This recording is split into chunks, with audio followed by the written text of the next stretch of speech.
আনোয়ারাত পবিত্র মাহে রমজান উপলক্ষে প্রত্যেক বছরের মতো এবারও বেসরকারি এনজিও সংস্থা ইউনাইটেড ওয়েলফেয়ার সোসাইটির ব্যবস্থাপনায় মাসব্যাপী ইফতারের আয়োজন করাই।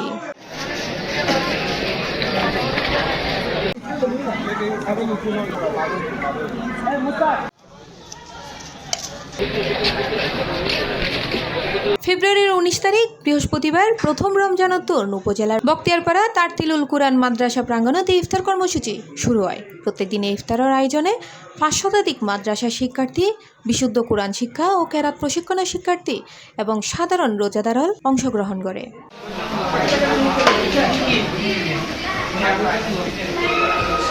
ইফতার কর্মসূচি পুরো রমজান মাস চলমান তাহিব বলে জানায় United Welfare Society secretary general Abu Hanifa Noman.